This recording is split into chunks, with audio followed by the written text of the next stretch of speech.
2 থেকে 3 মিনিটের একটি ছোট গল্প শুনে যাবেন, আশা করি ভালো লাগবে। একটি ছেলে খুবই সাদাসিধা ছিল।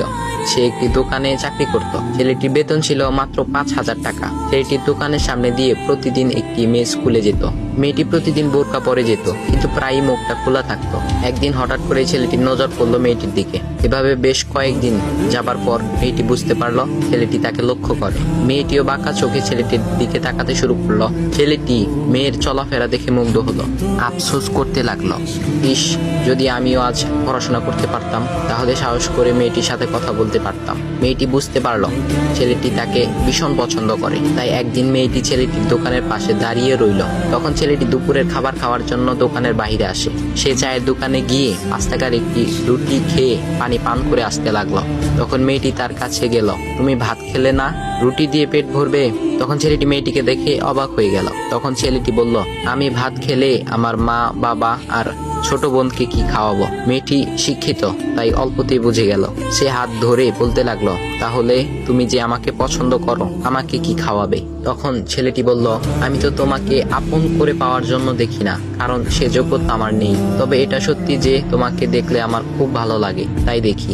মেয়েটি ছেলেটির কথা শুনে চোখের পানি ধরে রাখতে পারলো না। সে বুঝে গেল ছেলেটির চরিত্র ও ভাবনা অনেক সুন্দর। সেদিন মেয়েটি চলে গেল।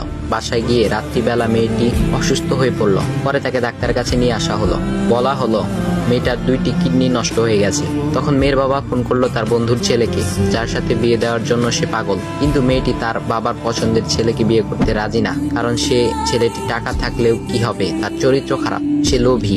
এদিকে মেয়েটির কোনো লোভ ছিল না। যাই হোক, হবু জামাই আসার পর তাকে সব খুলে বলল, তোমার থেকে একটি কিডনি খুলে আমার মেয়েকে দাও। তুমি তো বলছো আমার মেয়েকে তুমি অনেক ভালোবাসো, তাকে পেলে তুমি ভালো হয়ে যাবে, তাহলে আজ পরীক্ষা দাও। তখন ছেলেটি বলল, আমি আপনার রোগা মেয়েকে বিয়ে করতে পারবো না, আমার কি সুস্থ মেয়ের অভাব নাকি? এ বলে সে চলে গেল।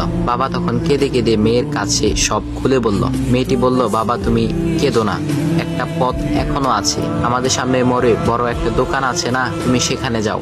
সেখানে যে তাইয়ুব নামের একটা ছেলে আছে, তাকে নিয়ে আসো, আমার কথা বলো। তখন মেয়েটির বাবা ছেলেটিকে নিয়ে আসলো। মেয়েটিকে দেখে ছেলেটির চোখ ভিজে পানি পড়তে লাগলো, কারণ মেয়ের বাবা তাকে সব খুলে বলেছে। তখন ছেলেটি মেয়েটিকে বলল, তুমি আমাকে একটা কিডনি দিবে? ছেলেটি বলল, কিডনি দেবার জন্যই আমি এসেছি। মেয়েটি তাকে বলল, তুমি কি চাও? ছেলেটি বলল, তুমি সুস্থ হয়ে আমার দোকানের সামনে দিয়ে যাবে, আর দূর থেকে আমি তাকিয়ে দেখব, এই অনুমতিটুকু চাই। কথা শুনে মেয়েটিও ও তার বাবা তাদের চোখের পানি ধরে রাখতে পারল না। অবশেষে মেয়েটি বিছানা থেকে উঠেছে।